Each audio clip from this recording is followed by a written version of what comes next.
I'm Leonard Elijah Shemtob, And I'm Amir Araghi. and we are the Conscious Cup Podcast. Just as many of us drink coffee to get through our day, the Conscious Cup Podcast is about filling your soul with guiding light of energy to navigate you through the week. And on today's show, we'll be talking about what is natural and nature. We'll be going through the grind, where we talk about spiritual events in the community. We're going to go to our main topic, which is what's natural in nature. We'll talk about what's brewing, which is a peek into the current state of global consciousness. And finally, to spill the beans, where we'll discuss our spiritual task that involves both you and us and our personal reflection on them from last week. So with that, we ask you, what are you Filling your cup with. exactly?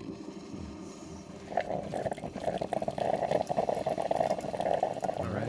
Well, welcome back. Welcome. Been a long and short week at the same time, right?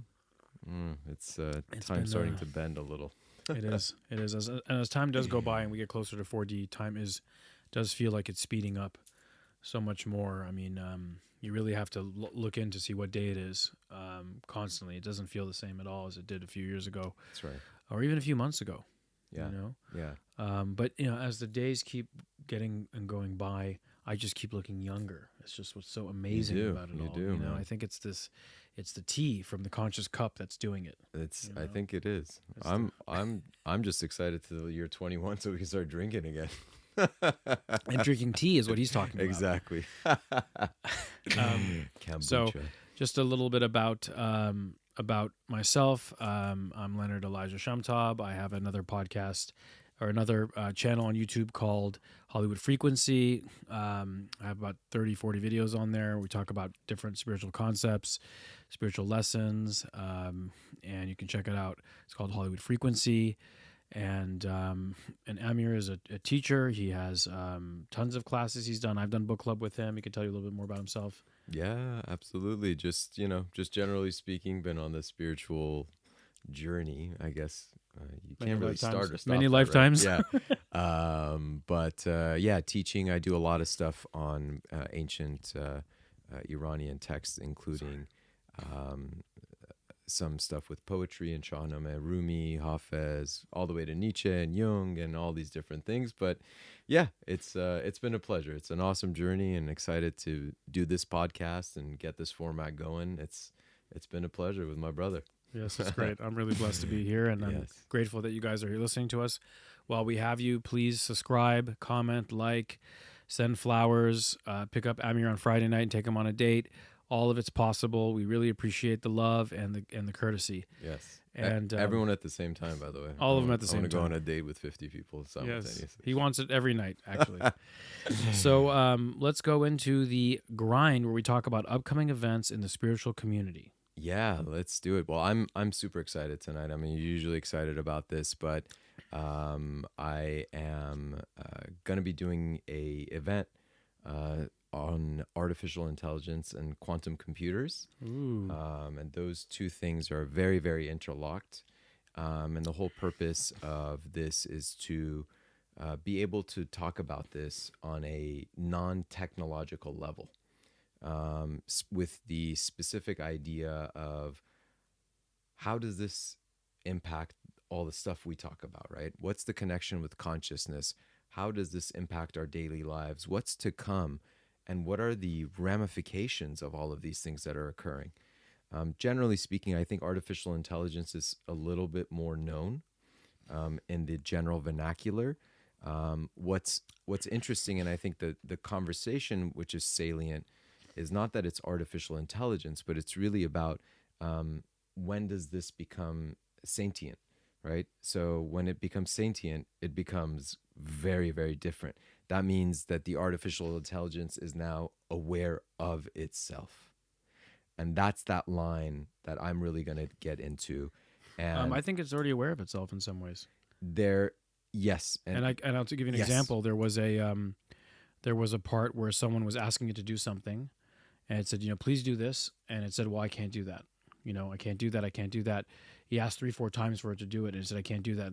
And then it said, okay, well, if you can't do it, I'm going to have to turn you off and end your basically your life or whatever it would be, Right. unless you provide this information to me. Right. And then it came back and said, well, here's the information. There you go. I mean, I have no doubt. Yeah, there is Interesting, huh? definitely portions of this that is going on. The part that becomes again really interesting is that self-reflective mode, right? And that could be a part of that Well, that's already. like the first initial step. I mean, Right. And also, what we have access to is not what is the military has access to. Oh, absolutely. We have the watered down. We have a very watered down version. And yeah, absolutely. And I'll be discussing that because most of the stuff that we're really interacting with are really chat bots. Yes. They're not really ChatGPT, yeah, etc. they're not really the true artificial intelligence that we've been talking about. But so, and the other side of that is quantum computers. And for those of you who are not familiar with quantum computers, it's something that's coming. It's here. It's in very, very small doses. But just like we talk about quantum physics, right? Quantum is the smallest piece of matter that exists. Now, obviously, a step beyond that becomes nuclear, or I should say, as George W. Bush would say, I would say nuclear, nuclear. But nuclear would be the microdose, or the microdosed amount of that, which means the nucleus. But this is talking about an atom, essentially. So we're there now. And so you can imagine if atoms are computers that we can control mixed with artificial intelligence, these are paradigms that we really, really, really want to get into. So anyways, without discussing it too much more. Yes, we got to leave something for the class, but it sounds very exciting. Yeah, I'm very, very excited. And so my goal is to talk generally about it, but really this is about consciousness. What does it mean for Leonard and Amir and all the viewers and all of humanity moving forward? Because these things are coming, right? You're not stopping these waves. There's no timeouts or anything. So This will be happening on Saturday, June 10th, and it's going to be a 3-hour online presentation. There will be probably about 15 minutes or so given at the very end for questions and answers, but this is really meant to be a presentation to digest, to absorb, and do all of that. Leonard knows I usually don't do stuff like that. A lot of the stuff I do is very interactive, but this one is very much a presentation because I think there's so much unknown about this that the information needs to be given, and more so than that, I think the fear needs to start getting wiped away. If you're fearful of anything, it's coming from a source of separation. So anyway, Saturday, June 10th. Yeah, and you do such a good job at preparing for all this stuff. I mean, everything I've done with you, I see the amount of time that you put into preparation. It's so important for you. So I can only imagine that this class will be, especially if you're going to be taking up almost the entire time presenting, you probably have done, countless hours of homework and research to bring it to the table. So I'm sure it's going to be wonderful. Thank you. I appreciate that. And how do people get registered, enrolled? How do they get more information? More information, we can probably post it below this. The information will be posted on the description of this video. We can put that in with my how you can get in touch with me, and you can reach out to us. If you don't see the description, feel free to leave a comment on any of our videos, and be happy to do that. But it is online. And it's from 9:30 a.m. to 12:30 p.m. So probably have like a 5-10 minute break too there. So 9:30 on Saturday, June 10th. Yes. Right. And there's another event that's happening in June as well, correct? Yes. 6th? The 4th. 4th, June 4th. The 4th, yeah. That'll be our second get together in person where, as we've described before, it's a very communal discussion. We have moved it. It was the very first one. The inaugural one was Friday night, but we moved it to Sunday mornings into the early afternoon. So probably started about 10 a.m., going till 2-3 o'clock. But the purpose of those is to get one conversation similar to what we do here on Filling Your Cup, which is the main topic of our podcast. But it's to be able to dig in deep on something where you're just everybody's involved. And I think part of that is breaking bread with people. You get to become close with them in a different way than you do on anything else. So that will be Sunday, June 4th, starting at 10 a.m. The details, hopefully next week by this time, I have the address and everything confirmed. But yeah, those will be 2 events, one weekend apart from each other. Beautiful, beautiful. So that's the grind, folks. 2 events, beginning of June. We're really excited for them. Thank you for sharing those things. Now let's head to the main subject of the evening, filling your cup with what is natural/nature. Filling your cup. Well, before we get into that, because we got a lot to talk about, let me fill my air. I empty this cup and fill this cup a little bit. Sure. What are you drinking out of today? I am drinking out of Ram Dass, right? Yes, his head. Yes. I am also drinking out of Ram Dass. Be here now, it says. Be here now. You have the bust. I have the full... you have him in meditation mode. Yes, I do. Yeah, he's in full meditation there. So this week we are going to talk about what is natural, what is nature, and the idea behind this concept. So before I get started, I'm going to kind of throw it to you a little bit because I want the conversation to really flow. And this is the whole part of this podcast, is that I will reiterate this. This is supposed to be a free-flowing energy. And so when I bring the topic and vice versa, Leonard doesn't know what I'm bringing. I don't know what Leonard's bringing. And we do this on purpose because this is not meant to be scripted. It's not meant to be planned out or the questions boxed up. It's a free-flow conversation to get in depth, similar to how we would be sitting with you guys and having these conversations. So I'm going to turn the initial question tonight a little departing a little bit with that. Okay. Here we go. Leonard, what is nature?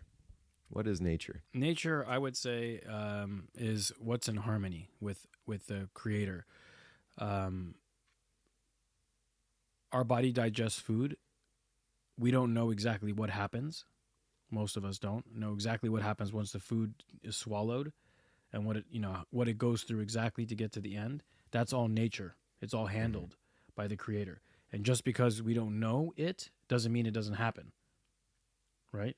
Totally. So just like the bee knows to go to the flower to get the pollen, to spread the pollen to create pollination and create more flowers and all that, just as it naturally knows it, just like how we naturally know how to reproduce without thinking about it, and we know how to do these things. That's nature in my mind. Beautiful. So I'm see if I'm absorbing it right, almost like a divine order, per se. It is a divine order. Definitely. I love it. So the second question comes, and I promise I won't ask you any more questions. I'll kind of dig into where I want to go, but we'll debate all of this. What's unnatural? Unnatural would be going against the will of the creator, going against the flow of nature. It could be discussed in many ways. It's a very general, vague question, like what's against, what was it? What's not natural? Unnatural? What's not unnatural? So it's it could be looked at in many ways. Like it could be, for example, like not accepting something that is part of like is something you're here to accept. Okay. A pre-programmed catalyst, let's say from your higher self, that you're supposed to accept.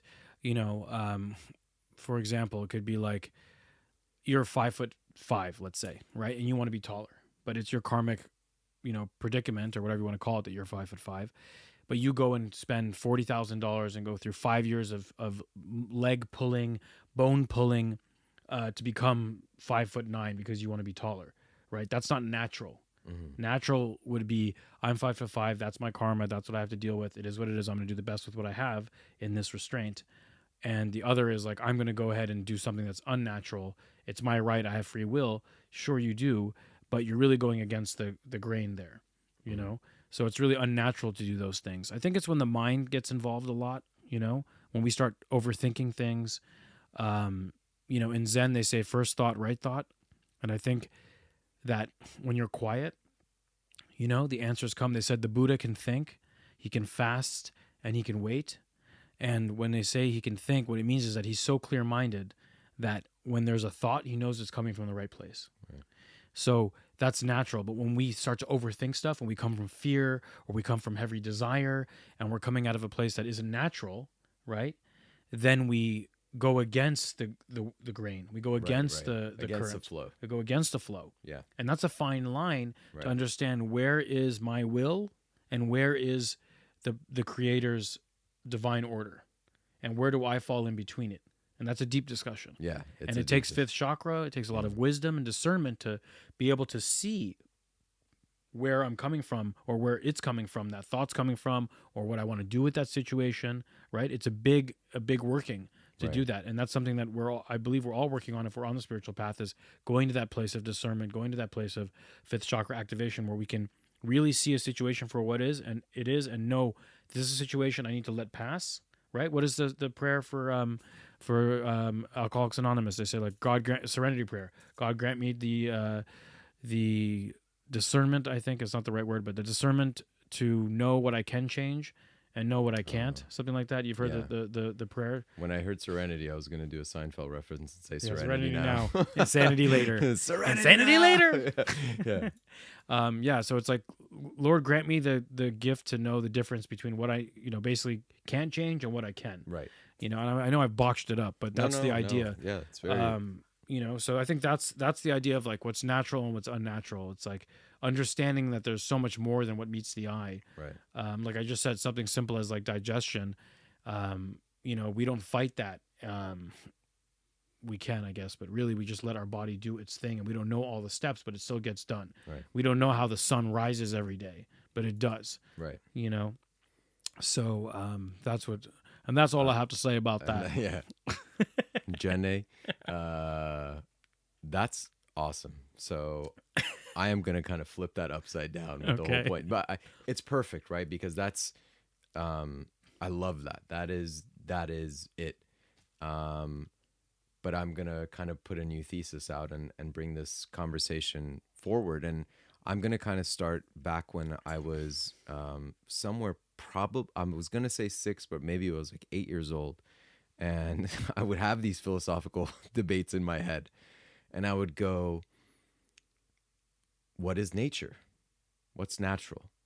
And I would start to go into thoughts, and I would go, well, what's the idea of man-made, and why is man-made different than nature? And I would get into, like, okay, well, we're talking about buildings, right? Let's just say structures, right? And I would start to think of structures, and I would break them down very just fundamentally. And I go, well, okay, so steel is made out of iron, right? Glass is made out of sand. Cement is made out of, or concrete is made out of sand. A lot of the wood that's used is obviously trees. And I would go, well, really, is that unnatural? Right? Like to the core of it. I would go to like the chemical level, like the biochemical level of things, like the construction of it. And I go, well, that's not. So I understand why they're using it, but steel is not unnatural. It's made from nature. We've just modified nature, right? Like, so then the thought at that time, and I'm like legitimately, like, this was me as a kid having these conversations in my head. And then I go, well, how can we create something that's not from earth? And so I would have these conversations. I go, well, everything that we have, literally everything that we have, comes from nature. Now, it's engineered, but it's still a natural thing. And the only place I went in my head was, unless we are changing the actual elemental structures of things, right? Like the periodic table, unless we're changing that, then everything else, literally everything else, is natural. And at the time, to me, it was a very earth conversation, right? So it was like, well, everything that we have is from earth. It cannot not be. So I had this thought, and it always resonated with me. And so this conversation about natural and unnatural really, really weighed on me all the way through. And recently, in the book club, and it's funny because oftentimes I've had these thoughts that I thought belonged to myself, and they're actually, a lot of the times, the two people apparently I share some sort of a cosmic connection with, or I tap into the collective consciousness that they do a lot, are Joe Dispenza and Alan Watts. And I don't know much about either one of them. Until recently, I knew more about Alan Watts because we actually read one of his books, Taoism. And so this concept came up, and then I got really curious, and it's both from this book and then just me following up on it. And the concept of it is, well, if we are going, and we'll probably get many other podcasts about this going, but if we start with the underlying fundamental idea that we are in some level of oneness, right? That everything comes from this one, and we are that one, and the one is us, and it's a reflective conversation and all of those things, then everything that exists is nature. Everything that exists is natural. And I'll use the other concept from another book, the Golden Lake, is that if you imagine this infinite golden lake, that is the level of oneness, and that everything occurs within that golden lake. Yes. So that's why the duality is false, and that's why there's no good and bad, let's say, per se. It's all one at the end of the day. It's all from the same place. We're all one. You hit the nail on the head. Yeah.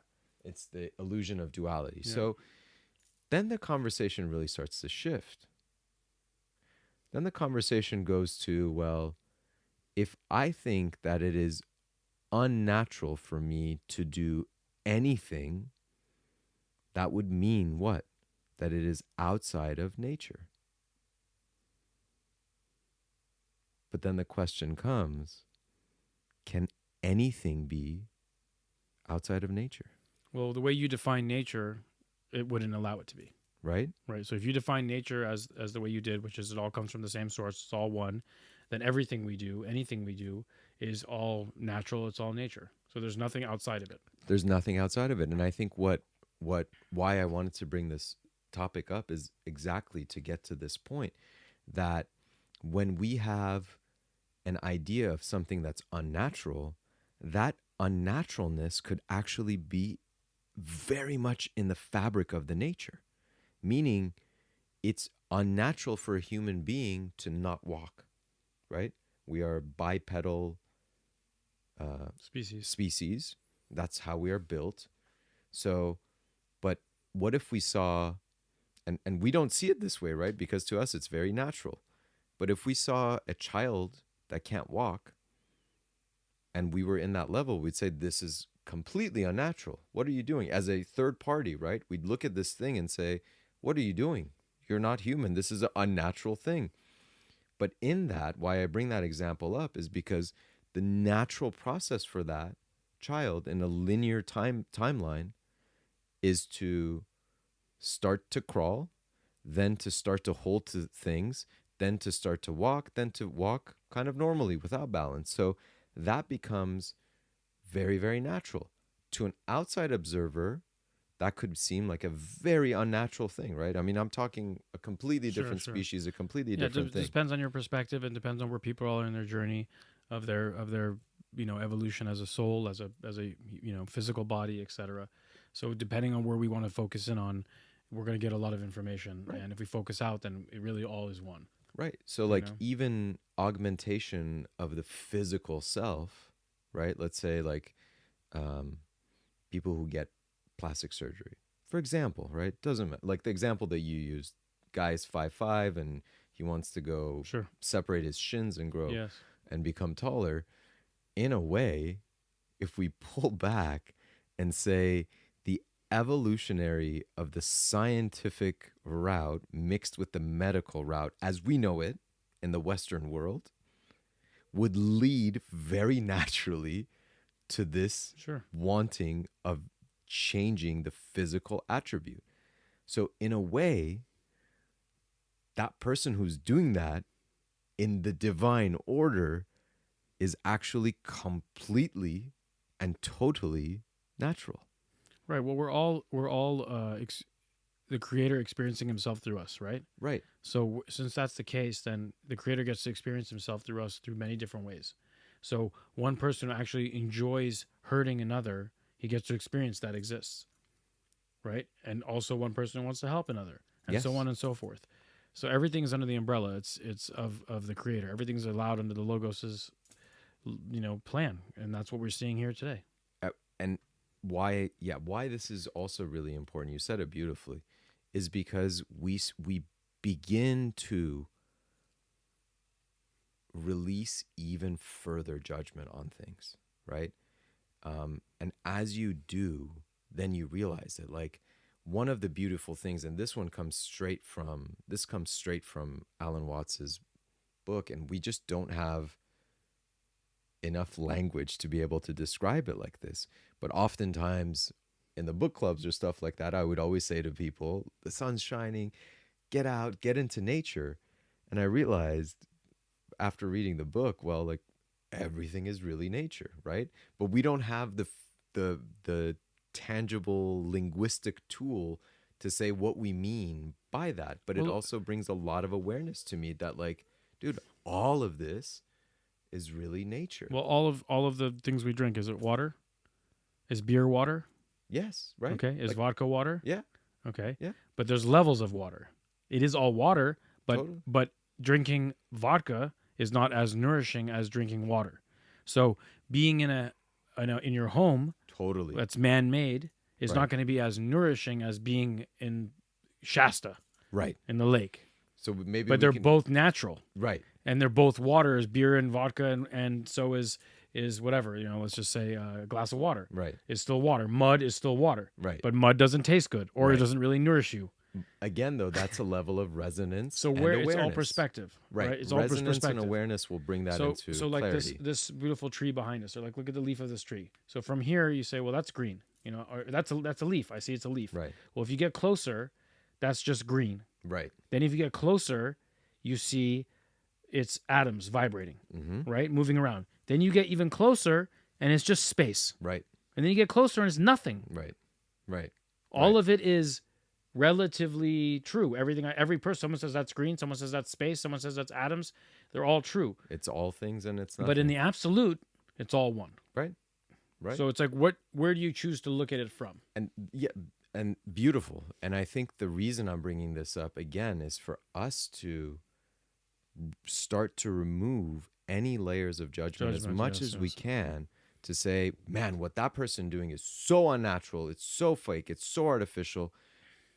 Tying it back in, if you look at a civilized, like, if we remove ourselves, let's say we are 5,000 years into the future with all the technological advances to one side, which are minuscule in terms of our conversation, but say you're 5,000 years ahead in conscious awareness now, right? And you look back and you look at this and you say, yeah, clearly artificial intelligence is going to come into the discussion because they have risen to a level of awareness where they are going to start to create this. So is it artificial anymore? Or it becomes, wow, this is the natural progress of it, is that they are going to create something that is also sentient. So your qualm with it, it's in some degree on a lower level, is the word artificial and the word artificial intelligence. Just artificial as artificial, unnatural. Well, I'm like, not for even example, going like into like artificial intelligence. right? But we're using the word artificial, like artificial turf. How can anything be artificial? Artificial turf is made from oil. Right, but it's not made, like, it's not grass. So that's why they're saying it's artificial turf, because it's like not grass. Totally. It's artificial turf. It's not going to be grass. I mean, language is limiting. Right. We know that. We can say it's imitating. Imitation, grass, yeah, right? like imitation crab. Yeah, right. Which is actually a fish. It's not even a crab. Yeah, It's like a monkfish. most of it is, it's a I monkfish, think, right? it's different, like potassium and different stuff that's put together. Literally, right? No, like it's like actually a fish. No, I know, but the With other binders stuff, is yeah. all chemicals that are put together. But even that, right? Like, on the basis of it, what are you doing? You're just mixing a bunch of chemicals together. I'll put it another way. What are we? What is our biological body? It's a bunch of elements and DNA and carbon that is put together. But to us, this is the most natural thing that exists. Right. Says who? From what perspective, right? So I think that idea is really, really powerful. And kind of what I want to bring this up is that if we start to remove that, as I've said now a couple of times, we start to remove judgment and say, look, this is the natural way. You also really get excited about stuff. with the stuff that's going on in the world, and we're absolutely gonna cover it like we do every week, and it's coming up in a couple minutes on what's brewing, right?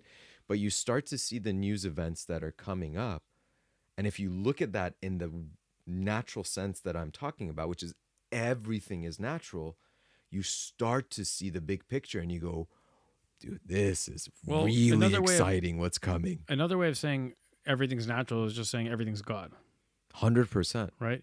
So I was in Miami for Art Basel a couple years ago, and a friend of my brother's who studied under Yogi Pramanansa. You know the wow, what's his? He had a great book, a great movie, the biography of a yogi.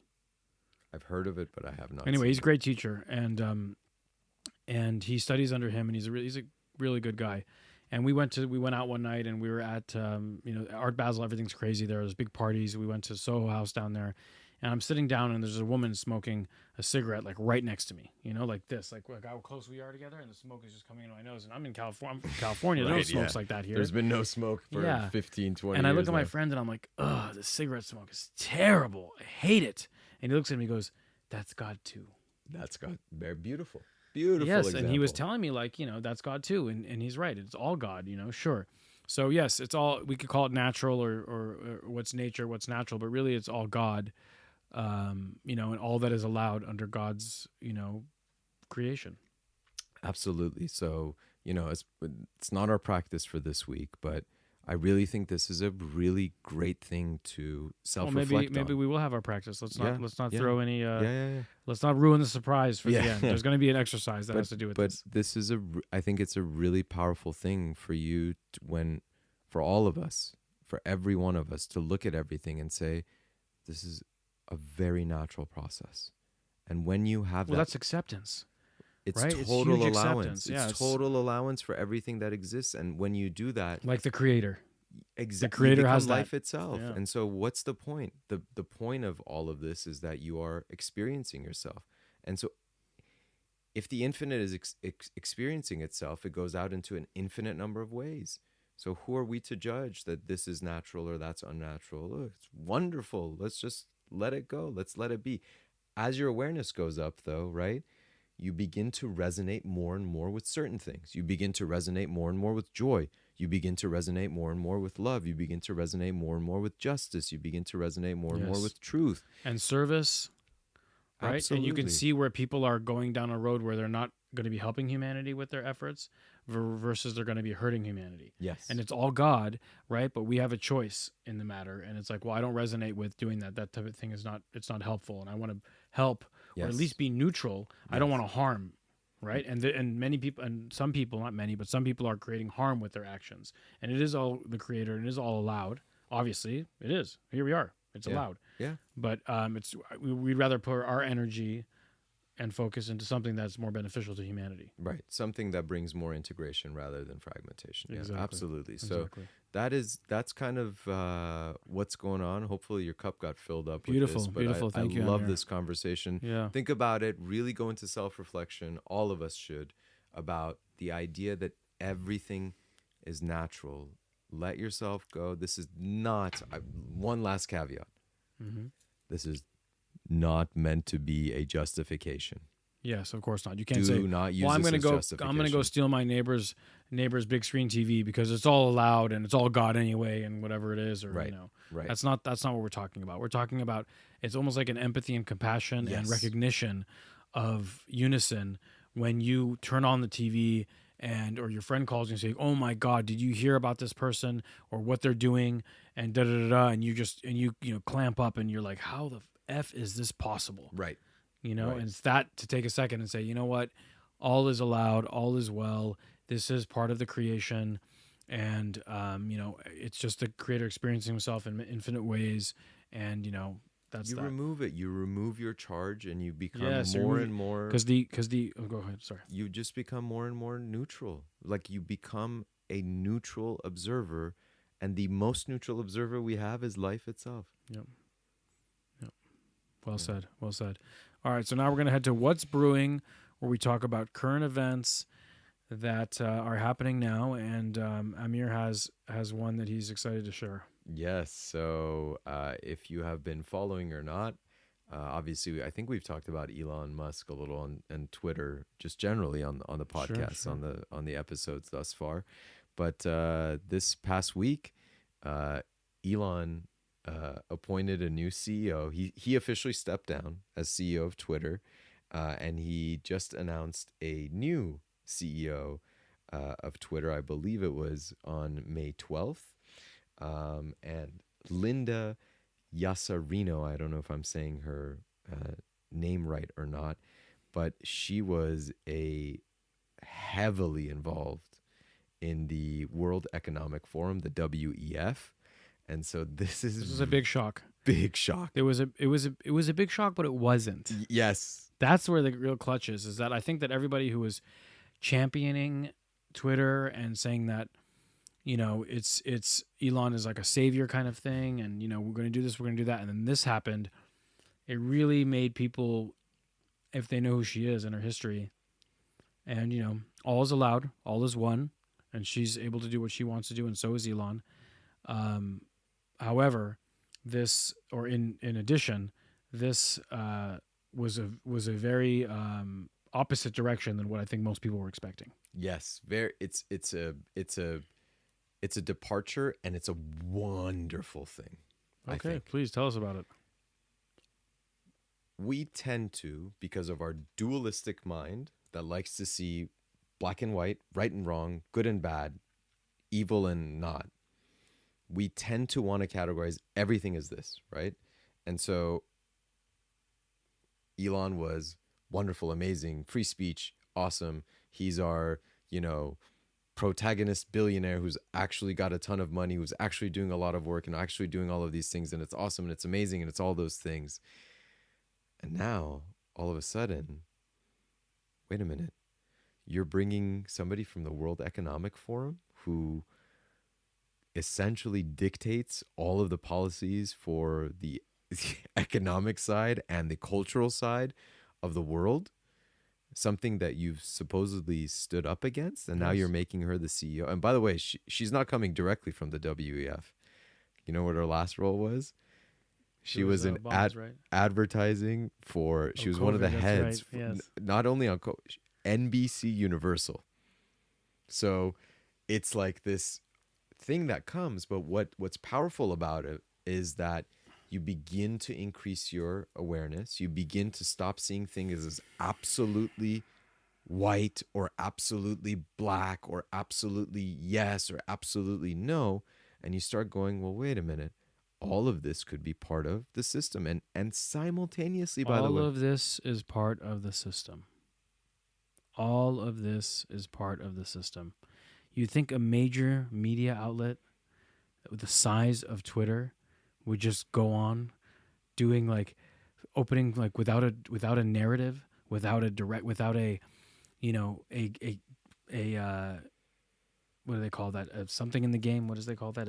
skin in the game. Yeah, it's like a no, not a skin in the game, but like everybody has their own like piece in the game that they want. Totally. Yeah. And they it's have like a direction. they have a narrative. They're vector. not going to be, none of these. When you get that big, this is my opinion. Okay, this is my opinion. But when you get as big as Twitter or a news channel that's in primetime TV and all that, there's going to be funding that needs to happen. There's money. There's regulation. There's this. There's that. You just can't go. I mean, look at Tucker Carlson. You can't just go on saying what you want to say. Right. You can't. There's control. The negative path is control and domination. Positive path is service to others. Live and let live. Love and let love. Yes. And we're seeing even this big thing, which seemed like it was heading right in the direction. Now it takes a total Yeah. different direction. And look, simultaneously is we also don't want to be dualistic. We also don't throw the baby out with the bathwater. I'll talk about myself. I'm not perfect. You're Do not. those thoughts You're come not, yeah. Amir? Yeah.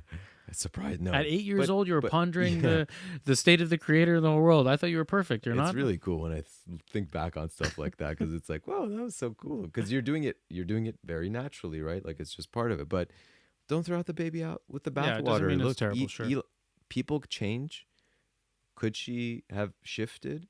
Could there have been something? I don't know. Could Elon have shifted towards the other side? right? All of these things are I all thought you were saying like possibilities. don't throw Twitter out. There's still people on there who probably have good information Oh, to share. unequivocally. Yeah, yeah, Okay. yeah. No, but I'm saying all of it is possible, right? Is it possible that Is it he's possible that a woman who is what age is she approximately? I think she's in her late 50s. Late 50s.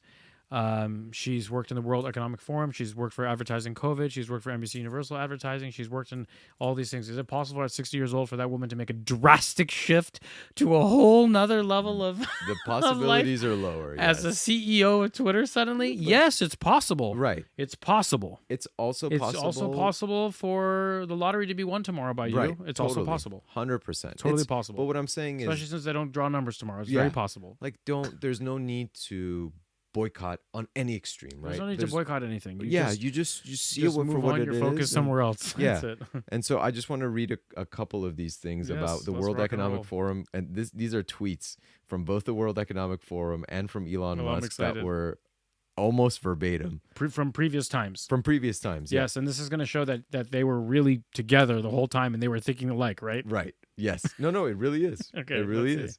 So, World Economic Forum tweets out why carbon tax is crucial to curbing climate change. Elon Musk tweets out, it is high time that there was a carbon tax. It is high time? Yeah, like it is about time. It's like Oh. it's like time for this to happen. Hmm. World Economic Forum says 4 reasons cities should embrace universal basic income. Oh my God. Elon Musk says, as a reminder, I'm in favor of universal basic income. World Economic Forum says 3 tactics. What year is that? What year was that one from? I don't have all the timestamps. Is there no timestamp on that uh, one? The Elon Musk one is the universal basic Yeah, income that is one. from July 24th, 2020. Wow. World Economic Forum says 3 tactics to overcome COVID-19 vaccine hesitancy. Elon Musk says, to be clear, I do support vaccines in general and COVID vaccines specifically. The science is unequivocal. The science is what? Unequivocal. Oh, okay. Yeah. Hopefully you can clear that up. World Economic Forum says, would you let your employer implant a microchip in your hand? These workers have, and they show examples. Elon Musk says, creating a neural lace is the thing that really matters for humanity to achieve symbiosis with machines. So these are just a few examples that are not tweeted at the same time. They could be years apart from each other. But now the beauty of stuff like Twitter and social media is that all of these things are timestamped and people can find them completely easily. Yeah. So it's really, really cool to look at that. And so I quickly want to talk about one other thing. All right, so we're capping that off. Take what you will from that. You know, it is a bit disappointing. Not that I was sitting there and saying, "Oh my God!" Like, yes, I'm an Elon Musk fanboy or whatever. I don't have a Tesla. I'm not like that.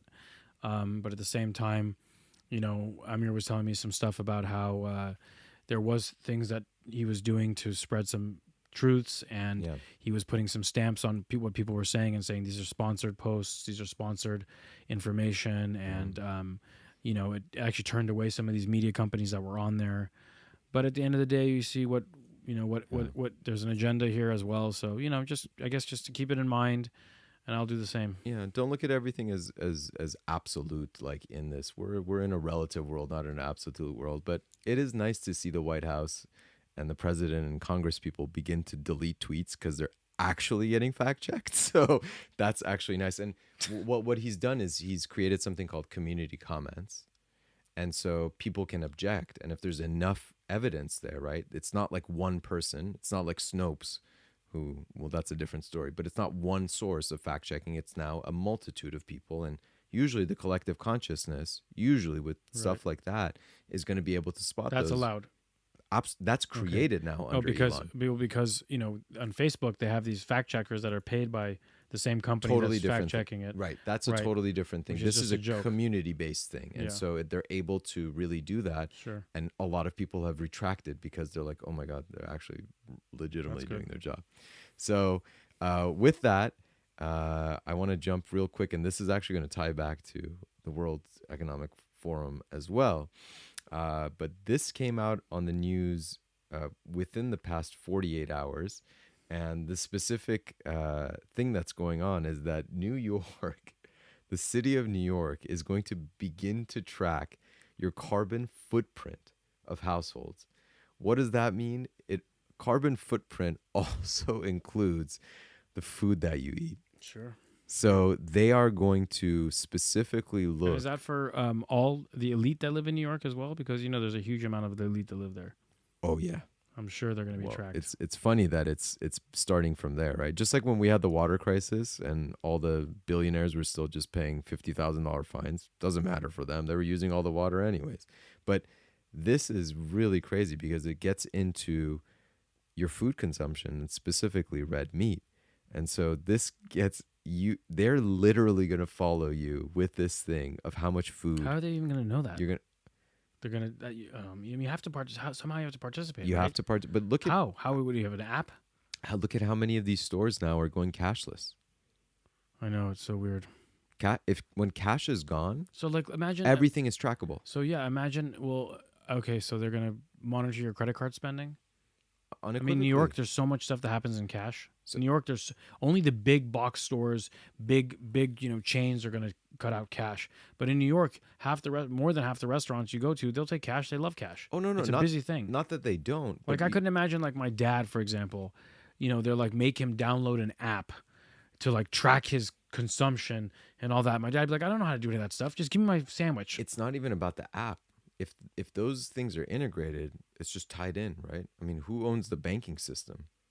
It's very easy to follow some of that stuff, right? So unless and that's why this. But see, they talked about the same thing with the vax. They were talking about there's going to be an app, a digital app that you have to follow, and if you don't get the booster, then you're not going to be able to get your rights. Like they're going to be able to track everything. It was like this digital passport. You can't travel, and they talked about all this stuff, right? But then it didn't happen.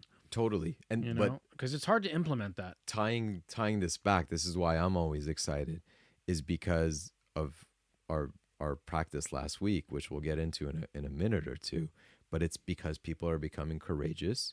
It's because people are aligning with their truth. There's a lot of people that stood up to stuff. Just because you don't hear it on the news, by the way. Of course, they're not going to show it. You're not going to show. They won't see that. You're not going to show it on the news if that's against the narrative. That is a huge stand-up for people to not, because that was one of the only things that didn't come true off of that. And there were so many people that stood up and said, no, this is not going to happen.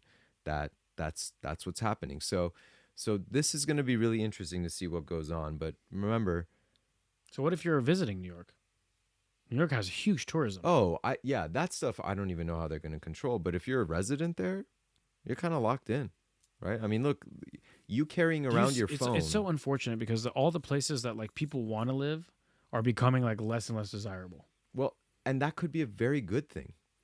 People moving out of cities is a wonderful right. thing. But I'm just saying that it's just wild, man. It's just a wild time. And again, this is not to scare you, but this is just to be aware of stuff. And by the way, the more aware you are, the more outspoken you are, the more true you are, the more courageous you are, the less this stuff is going to be acceptable, the less that any of this is going to be passed or allowed or any of that kind of stuff. So yeah, I mean, once you know someone, right? Once someone shows you who they are, believe them. Yes. It's very challenging, and this goes back to what I was talking about earlier when you asked me that question about what's natural about fifth chakra discernment. It's like once you know someone has an agenda, then everything kind of falls under that agenda. Totally. But if you don't have good discernment, you could say, well, no, this is not that. This is actually for the good. They're doing something good here. It's that they're not doing anything for themselves. These people don't do stuff for themselves. No. I'm sorry. They don't do stuff for you. For you. They do everything for themselves, but it may be disguised as it's for you. That's the game. So they sit there and they pick the 2 points. Like, I need 2 selling points. Like, they probably have a meeting. I don't know. This is just a guess. Okay? But I'm going to say it's an educated guess. There's a meeting and they're like, well, how do we sell this? We need something. We can't just say, people are not going to be happy if we just take away all their rights. It's like, well, we got to say it's for their good, right? Just like they did with CV. So we'll give them something, right? We'll give them a couple things and then we can take everything away. Just like the Patriot Act, right? We could do the same thing. Well, this is to protect you from terrorist attacks. Or with CV, the mask is to protect you and protect your neighbor. Yeah. And so is the shot. It's and to protect your neighbor. If you don't. Yes, and all that. So it's like they'll play on that, and they know that these big cities like San Francisco, New York, LA, people have a big heart activation for that, and will say, oh yeah, I want to help, but they don't have the wisdom to be able to discern when they're being taken advantage of. Right. Because fourth chakra activation without fifth is naivete, right? Love without wisdom is naivete. Right. And this is what will happen over and over again. And they're just doing different ways of playing the same game, which is like, we'll just abuse you without you knowing it. And we'll tell you it's for your best interest. As soon as they say something is for your protection, That's that's it. Just about, there's the two routes are, this is for your safety / security, or for your survival. Yeah. Whenever you hear those words, run the other way. Run the other way. Because you know what they're not interested in? Your survival or your safety. No, it's literally the opposite. It's literally they're almost not everything. interested in your safety or your survival. That's why that's what I'm saying. So once you know that, and some of the people listening to this will say, that's not true, Leonard. You're negative, this, that, fine. But I've heard, you can have your opinions and I have mine. They say you either know the history or you trust. You either know the history or you trust. You can't do both. Because if you know the history, you won't trust. And the whole paradigm that's taught to us is history is repeated. No, it's not. You're literally implanting that thought in our mind so that we repeat history. Because then everything will do what? Stay the same. I've always said this about revolution. Look at the definition of revolution. What is it? A revolution means one circle. You start from the point, you go around, and you get right back to the point. All of these countries that have revolutions, all of these things that happen, the puppet changes, the puppet master remains the same. And people get happy for a little while and whatever. But anyway, going back to this, by the way, so the World Economic Forum tweeted that meat will be a special treat, and get used to it, and that by 2030, you will probably have meat once a year and you'll be happy about it. So I know we have different views, but what I'm saying is that all of these things are being pushed for what? Global warming, climate change is happening. It's for your safety and survival. It's control and domination is what it is. It's control and domination. Those things are all happening, and the New York City is moving in that way, but it's all good. The light will come through just as it always will. It's always shining bright and all of those things. Do you have anything for the news? No, we're good. I have something, but I'll save it for next week. All right. So that is what's brewing. So we'll move on to Spill the Beans. Spill the Beans. Spiritual task that you guys did, that we did. And it was about third chakra, being true to ourselves. Acting in a way that's true to ourselves, reflecting on things, and using the opportunities that come around to make sure that we're in integrity with ourselves. You want to add to that? No, I think you said it beautifully. Just being true to you, and I think this was specifically, like you said, about the third chakra, and that has a lot to do with courage, of being courageous enough to being true to you without who cares what anybody else thinks. Right. So, do you have an example where you actually did that this week? So I'm going to be very true to you and to myself that I slipped up and I did not do this task. But on my Monday night class, I said something similar without even linking the two. And the story went with being in the full moon and remembering that just like the moon, are you being a pure reflection of light? And so for the past few days, I have done that. Nice. And it's just been really, really, and it makes you really excited, right? Like if somebody comes to you and says, you're like the moon, right? Like, and actually in Farsi, there is that saying, when you want to say somebody is beautiful, you can say, mesle mahi, right? Or mesle mah shudi, which literally is moon? Mah is moon. Oh, I didn't know that. So that when they say in kheri mah hai, yeah, I didn't know that it was. Or I didn't this know that, like this person's really like the moon, or in terms of endearment. So for me, the task kind of shifted unbeknownst to me, right? Because like I, completely being true with you, I had forgotten about the task, but it weirdly turned out to be that way, and actually became really exciting to me of like, am I being the shining example of life right now? Because that's who I am. Am I? Am I smiling? Am I in joy? Am I being abundant? And so this past few days, that's happened several times where like something will pop up and I'm like, are you shining? Yeah, okay, yeah. cool. And so that's like the truest portion of that. Now, is this the one where we said we were going to set an alarm? Yes, I think you said you're I going to set did. it for 2 p.m. So I set an alarm. So Is here's that my right? Did yeah, I yeah, remember? yeah. So I have a few examples actually. I did this a couple of times. So I had the alarm. I had the alarm set up for almost a whole week, and I don't know what happened, but it ended up turning off about halfway through the week. But for half that week, I did have a alarm go off, and I took a deep breath every time. I checked in with myself, and I said, "How am I feeling? How am I vibrating right now?" And it was actually a very good time that I did it because at that time, pretty much every day, it would be like after I ate lunch, I was a little bit more sluggish, digesting the food. Before I would have like an afternoon pick me up, like if it was tea or coffee or whatever, it was like right before that window. Right. So it was a good opportunity for me to see and kind of check in with myself. So it was very helpful. Actually, setting an alarm like that every day, even if you actually set it a couple times, is a really nice example. Just a reminder to take a minute to just breathe. Mm-hmm. Because I would take a deep breath. So it was like, to me, slow down right now and for 30 seconds, give attention to what's most important. So I'm going to set an alarm right now, actually. Set an alarm every day at 11:30 and 2:30. Every day, 11:30 a.m. and 2:30 p.m. Oh, God. I didn't get it, but I'll set it later. Technology is so great. Okay, so then another example. So I had a situation arise where there was a person that I'm friends with. Okay, I'm not very close friends with, but I have a friendship with. And I got to see them, and they were struggling. And it was very clear they were struggling. And I felt for them. I felt for them because I've been in that similar position before. Not the exact same, but I've been in a similar position before, and I could see that they were really having a hard time. So I went home, and the next day I sent a nice message in the morning. A nice message. It was a beautiful message, actually. I think I'm going to save it for future use because it was really sweet. It was really great. I wished them well. I sent them love and light. I thought I put some inspiring words in there. It was a paragraph that was very, I think, beneficial to anybody going through a hard time. Mm-hmm. And I got no response. Not even a thank you. Not even a nothing. And it's been already 2-3 days. But you know what? I was true to myself. That's right. Because I felt that this person could use this. And I wanted to offer that. And I didn't do it for myself. I didn't do it so they could look at me and say, "Oh, what a great guy he is." Or, like, "Oh, he's so sweet. Oh, look how smart he is. Look at this message he sent. It's so well composed." None of that.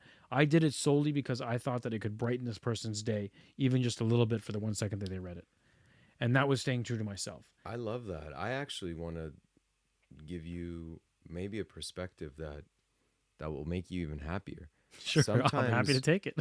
Sometimes when you don't do the automatic canned response of, "Oh, how lovely, thank you," sometimes when you don't do that, when you don't respond to people, there's a void that's created. And so that could just be playing back in their head over and over again. Your message could actually be resonating with them because they haven't responded. Maybe they didn't know how to respond.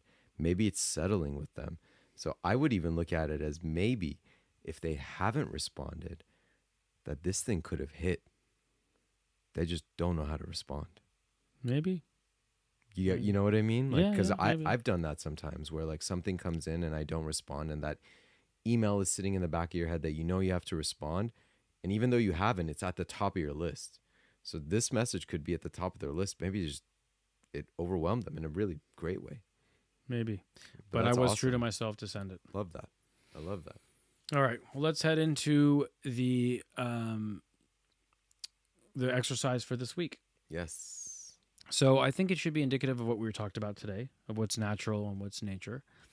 And I think it's a really, really good practice to take a moment when we're feeling that there's something happening that we feel is unjust or that we feel is not best for humanity. Like, for example, the situation with the CEO. It would be an example to put it into place. So, Elon Musk, he's doing these great things. All of a sudden it's like they've hired the CEO that is XYZ or whatever it is. And at that moment you say, "Oh man, like, come on, man, that's ridiculous. Like, I thought he was going to bring someone who was going to be like working on the good side and this, all that." To take that moment to stop right there and say, "You know what? I'm being judgmental." Right. And all is allowed under the Creator. All is God. That person is God too. But that doesn't mean throwing discernment away. That doesn't mean Not saying at like, all. I know who they are. You No. know, you see who they are, right? But you don't let it affect you Right. energetically. Right. And that's working, right? So it's like Mhm. something that we'd have to practice, but reflecting on whatever it may be, finding that balance and understanding it's all allowed, it's all God, it's all natural, it's all nature, and having acceptance and space for what it is. Totally. Right. I love that. I love that. That's awesome. Recap it for us. What do we want to do? We want to give space to ourselves to self-reflect and know when we are in judgment. Right. So I think Okay. the first sign would be like when something comes up and it doesn't go the way that you would like it, Mhm. right? So you have an opinion, you have a set position for something, or it could be just shocking and not you don't have anything and it just comes up and you're like, "Whoa, wait a second, I don't like what I'm hearing." That doesn't align with what I believe the world should look like, right? They say you get frustrated because Gotcha. the world isn't going the way that you want it to go, Gotcha. right? So it's like you stop in that moment and say, "You know what? I have acceptance, I have allowance. All is allowed under the creator." That's right. Who's a better model to model after than the creator? The creator allows it. So maybe we can make it say, try to remind yourself all the time to stay in a neutral state of observation. Always. No matter what you see, you're neutral. You're not charged. You're not reactive. You're not this. You're not that. You're just kind of Well, you're balanced, right? observe. So Ra talks Exactly. about that. The enlightened being, I'm paraphrasing here, doesn't have emotional reactivity. Right. Can remain in balance regardless of the situation. Right. Just like the creator, right? Right. So this is a great opportunity to remember that all is one Right. and that all is allowed under the eyes of love the that. creator. So we can look at those situations and practice it when things go differently than we would prefer. Right. Because that's a big key too. We start letting go of preference. We really begin The to great move. way is easy. The great way is easy for those who have no preference. Yeah. The great way is easy for those who have no preference. Love that. That's awesome. I love it. All right. I learned that from Mr. Ramdas. Mr. Ramdas. Yeah. Well, that was awesome. I like that one. This is a cool one. We have good tasks. We have a lot of stuff that we've covered and things that we said here. And I love this practice is, try to stay in this neutral state of observation. And really for me, it would be becoming a true reflection of life itself, which life doesn't wake up in the morning and say, "Hey, don't wear that. You look ugly." It lets you do whatever you want, however you want. It's all good. And It's it all just allowed. sits and it observes. So let's start doing that while we're here. Why not? Right. Well, thank you for listening to the Conscious Cup podcast. Please subscribe, please comment, please like, please share. We really appreciate you guys being here with us. We appreciate you giving us the time today to listen to this. We're grateful for you. Yes. And I'm grateful for you. And I'm grateful for you. And we're grateful for all of you guys. And we really, really appreciate it. Thanks for being here with us again today. Thank you. Thank you. Blessings to all.